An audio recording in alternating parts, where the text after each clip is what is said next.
Alright, it's Anime Girl Summer, so you know what that means. A whole new lineup of animes. We have a lot of bangers, some mysterious new shows, but I don't want to go over 20 different animes for you. So I'll give you a TLDR before we start the video. The top 5 animes that you should watch this season. If you watch these, you can't go wrong. And also I'll have a top 8 honorable mention. So number 1, we got Dragon Maid. This is the best anime this season, period. Undisputed. You can't really argue with this at all. Number 2, we got Vanitas, the case study of Vanitas. So it's about anime vampires, and pretty funny, pretty cool story with some good music. Number 3, we got the Idaten Deities Only No Peace. It's anime by Mappa, so the animation quality is insane. The story's pretty cool. And then, if you support a little slave labor in your anime, then, go check it out. And now number 4, we got Higurashi When They Cry Sotsu. So it's like a continuation of Higurashi Go. And it's pretty consistent, just like murdering anime girls. Number 5, we have Sonny Boy. So this anime is really good. It's really mysterious. I'd actually put it in the top 5. Where we have a bunch of school kids just teleported into the void. And then they kind of have superpowers. So it's pretty interesting seeing these high school kids trying to learn the rules of the world, trying to survive, and then kind of teleport back to their own world. And then 6 episodes in, there's already a beach episode, a baseball episode. So this anime is going a lot of places. So those are my top 5 of the season. You check any of them out, they'll probably be pretty interesting, and the production quality is insane. So besides that, we have an honorable mention. So the top 8 animes that I would kind of recommend. These animes are really good, but they have some kind of major flaws that might turn people off. So yeah, number 1, we got The Detective Is Already Dead. So this is a great kind of light novel based anime. There's a lot of detail, cute kind of harem show. The thing is that the show kind of goes all over the place. Where I thought it'd kind of be a peaceful detective show, but it's a little different. Okay, second we have Slime Season 2. And accompanying that, we have a lot of other isekais. So there's kind of Spirit Chronicles, The Realist That Built the Kingdom, Otome Game Season 2. So, I'll just put all the isekais in this category. There's literally 6, 7 isekais this season. So, maybe check them out. Okay, number 3, we have Remake Our Life. Also, we have Kanojo no Kanojo. I'll put them both together. Girlfriend, Girlfriend, and Remake Our Life. Mainly because they're kind of cool harem shows. But that's all they are, kind of harem power fantasy. But Remake Our Life is actually kind of interesting, where Girlfriend Girlfriend is just straight garbage. Alright, number 4, we got Jahy-sama. So this is a reverse isekai, similar to Dragon Maid, but the better comparison would be the devil is the part-timer, combined with Nagatoro-san as the main character, where we kind of have this demon lord, but now she's a lolly in the real world, trying to gather some magic stones to revert herself into an adult form. And at 5, we have Peach Boy Riverside, which is pretty interesting, funny, kind of a fantasy show. The thing is, the adaptation is a little weird, but besides that, it's pretty good. Mainly because the main characters are basically goblin slayers, except now they're Oni slayers, and they're females. Alright, so the Aquatope on White Sand.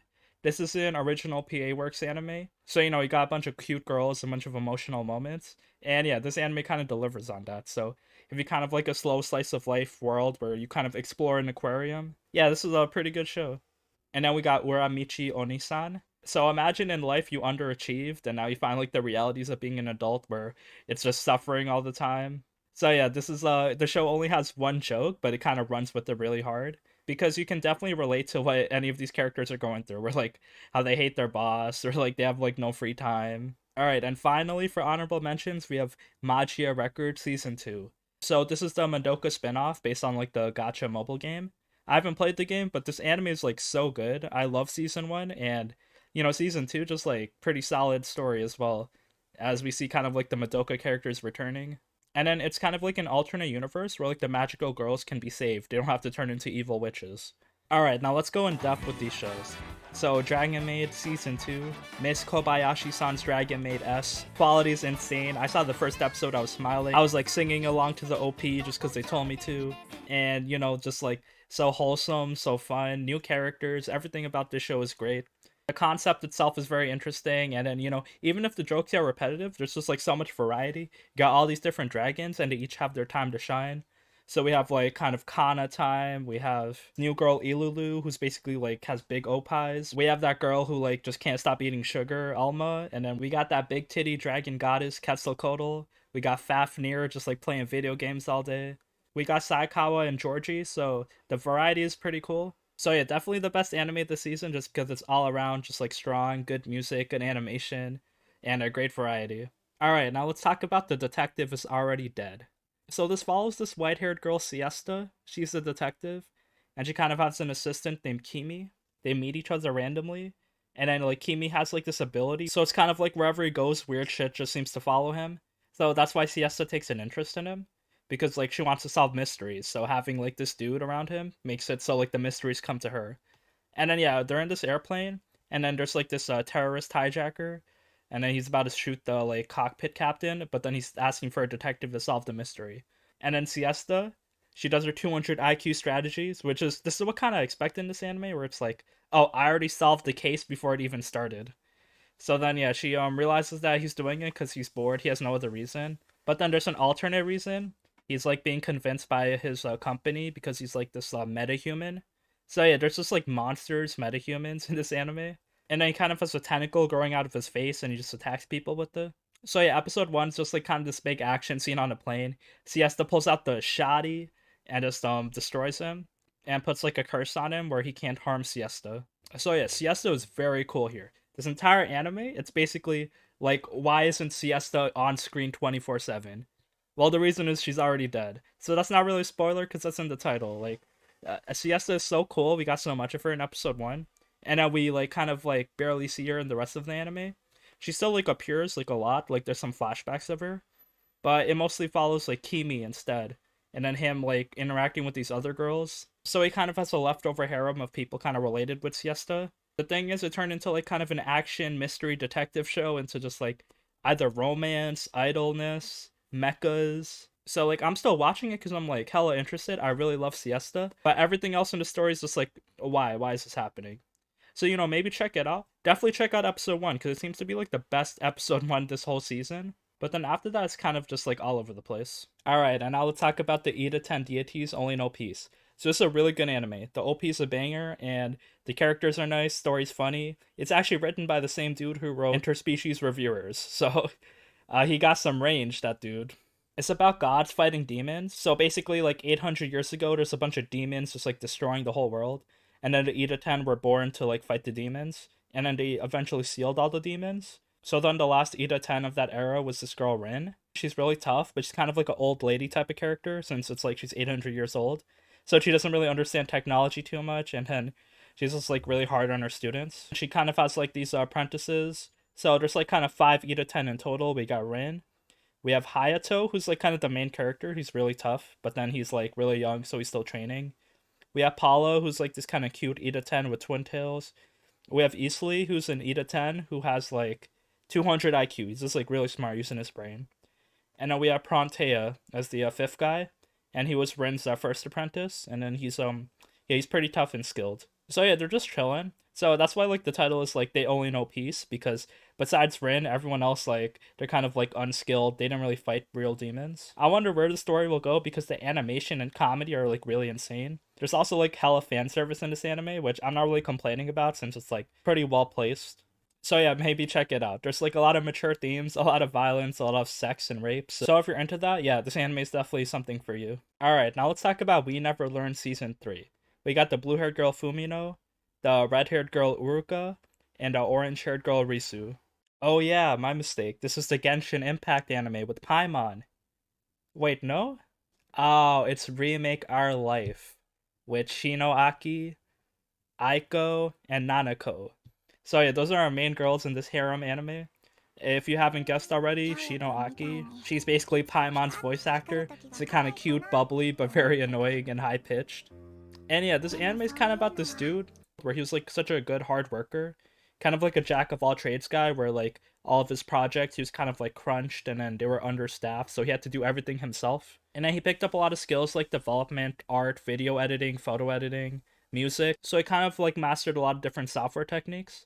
The issue is though he got fired from his first job, so he's like, "Damn, I got fired." But then he found a second job with this red-haired girl. So yeah, he gets a second job. It's all good. His boss is like this hot red-haired lady. but then they kind of got ghosted by like this company, the Platinum Generation, who are like this like big group of artists that are like really like they're like the kings of art. So like the whole company collapsed. So he got fired from his second job. So this dude got fired twice, which is pretty tough. So yeah, he goes back home. He's all sad, and then it's just like, yo, what if my life got remade? And then yeah, it did. So basically, he has a second chance in life. He's redoing college. He gets to hang out in art school with his harem of girls. The thing is, though, my man, if you could remake your life, why don't you just invest in some stocks or like some Bitcoin or some shit? Because this is 2006, I think. Maybe he does that on the side, but basically he's kind of like a good-hearted main character. So I guess he wants to like live his life the hard way. He wants to kind of like learn and like improve upon his mistakes and like not back down anymore. So yeah, it's basically power fantasy. This dude gets a second chance in life, and then all these girls and dudes are like looking at him for advice and like listening to him, supporting him. He actually lives in a share house with the Platinum Generation. So like those like really cool art music people. He sees them when they're college kids and not like full professionals. So like he's kind of inserting himself into their story, and now he's just like kind of like everything he does, he kind of feels like a Persona Then character because every it's time he just the hangs two out with of a girl, us. they're like, Really? "Ah, shit, you Then changed my life." would you Like he like was hanging a out with thorough this girl who's examination? trying to like sing because she's like afraid of singing. Her voice is kind of like off key a bit, so she's a little nervous. But he's like, "Yo, your singing is great." So he's basically hanging out with each of these girls, like strengthening his relationship bonds. And then when he gets rank 10, he gets to go on a date with them. And then yeah, he actually big spoiler. So if you don't want spoilers, skip 10 seconds. He actually makes out with Paimon. So him and Shino Aki, the blue-haired girl, they're actually a thing. So yeah, that's interesting.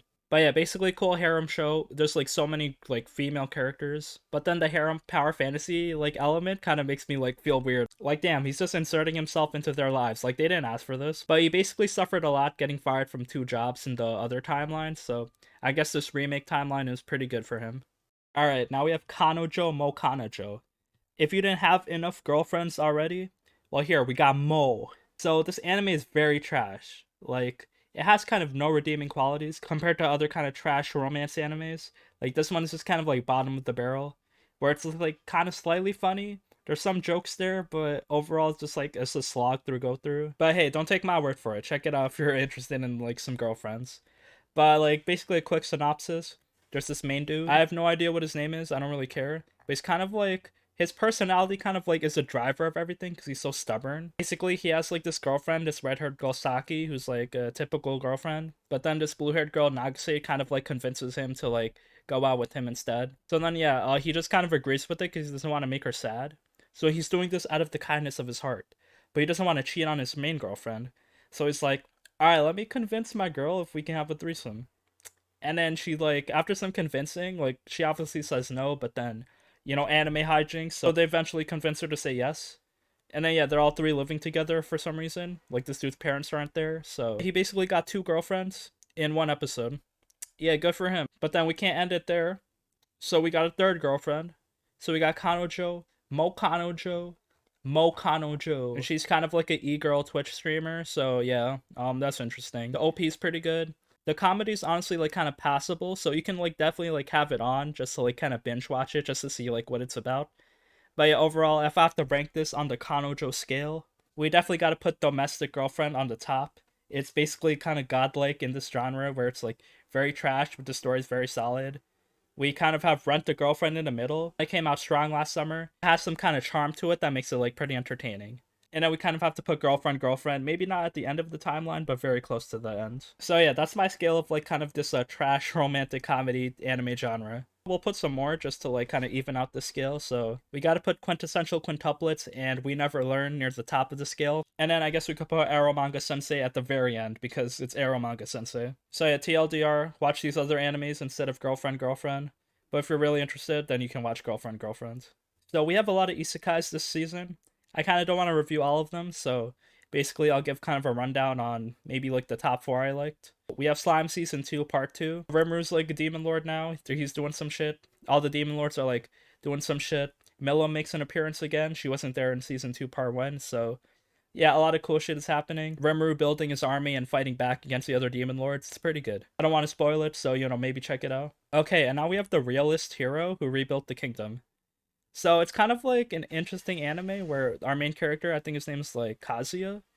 He's basically like this really smart guy. He sees how like the whole kind of government is really bad. They're just like doing wars and like sacrificing people. So it's like, nah, let's kind of like modernize the city. So as an isekai, I kind of like how like maybe the story's like slightly different because instead of him just like fighting demon lords and stuff, he's like kind of using his brain and kind of starting from like the government and the economy and the people. So yeah, I like the world building here. Okay, and now we have Spirit Chronicles, the most generic shit you can ever find. The main character is Kirito. He kind of just like gets a harem of girls like the first two episodes, and then he's just like he's kind of like a little boy, and then he's just like grown up like this big sword hero. I guess the interesting thing is like in the first episode he gets isekai pretty hard, where he's just like chilling on a bus, and there's like a bunch of these like little girls on the bus as well, and then the bus randomly gets hit by a truck. So yeah, that was kind of brutal. But then the bus just gets hit by a train on the other side.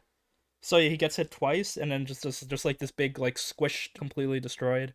So yeah, that's how this dude got isekai. So I thought that was pretty funny, like seeing the first episode and that shit just breaking like that. All right, and now we have My Next Life as a Villainess X or season two. You know, basically the same jokes are there. We have Katarina and her like kind of squad of girls and boys, her like huge harem, and then she's basically oblivious as ever. Although like they kind of like make moves on her as well, like she kind of gets a kiss in the season and a bunch of other shit's happening. If you like the comedy in season one, this is definitely like continuing on with that energy. Okay, now we have the case study of Vanitas. So it's kind of like a anime about vampires. It's like pretty funny. Like it's not really serious. Like they're not really like kind of killing each other, beating each other up. But just basically like vampires have kind of like a true name, and if their name kind of gets corrupted, then they turn evil. So then there's like kind of this like special blue vampire who got reborn to this dude Vanitas, who's a human. So he has like the power to kind of like cure people of like this evil like cursed name.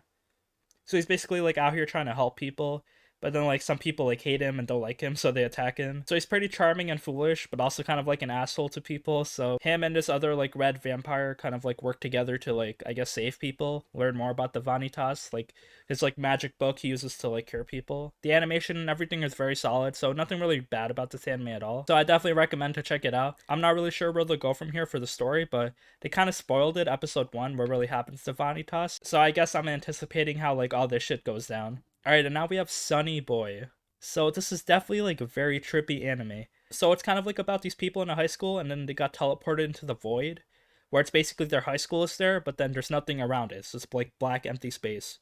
So these kids are trying to survive. They kind of have unlimited food and resources because everything in the school is like regenerating. And they have magic powers so they can like kind of like regenerate things, destroy things, kind of teleport around. So yeah, it's kind of like weird. It's just like, oh shit, we're like trapped in like this other world, but we all have magic powers. And then there's kind of like some weird people. Like there's like this dude who I think is the villain, but it's hard to tell. So yeah, a lot of stuff happening in this anime. I don't really want to spoil it too much just because like it's so unique that like I highly recommend watching it just like blind. We're kind of 6 episodes in, and we already have a beach episode, we have a baseball episode, so we're kind of like running down the slice of life listing category. I wonder where we'll go next because one of the dudes has like the power to kind of transport them into like a different like setting. So yeah, definitely very interesting anime. I definitely recommend it, and I wonder where things will go from there. Okay, Higurashi When They Cry Sotsu.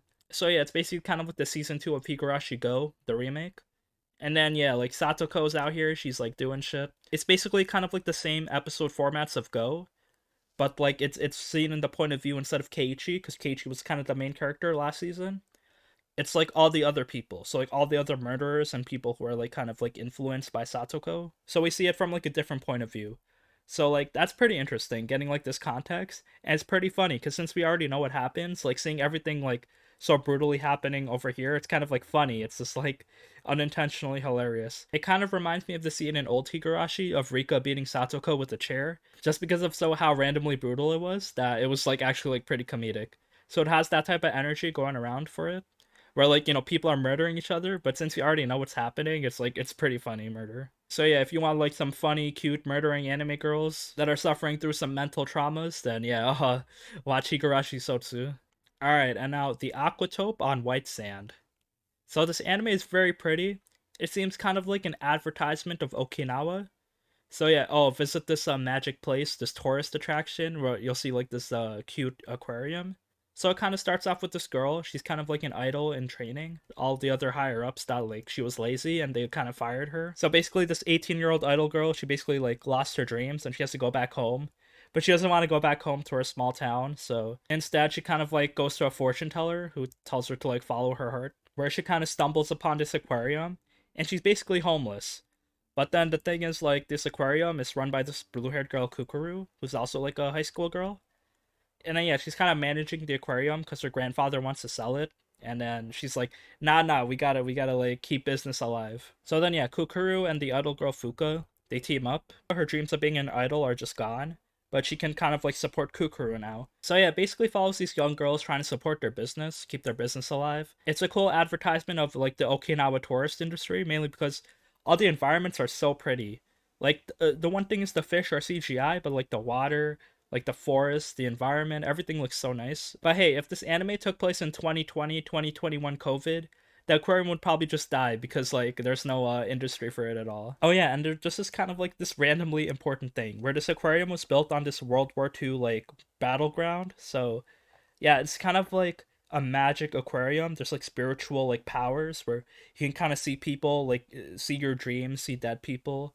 So yeah, that's why kind of like people are attracted to the aquarium. They don't want to shut it down because it's like it's a magical aquarium where you can randomly see visions. But yeah, besides that, we have a bunch of cute, cool characters that are trying to like keep their dreams alive. Okay, and now we have Jahy-sama won't be defeated. So yeah, basically the devil's a part-timer, but we have kind of like this tan lolly girl as our main character where she was kind of like the number two demon lord lieutenant. But the thing is, like, she got defeated, and then like their whole magic crystal broke. So yeah, everyone from their world kind of like fell into the human world.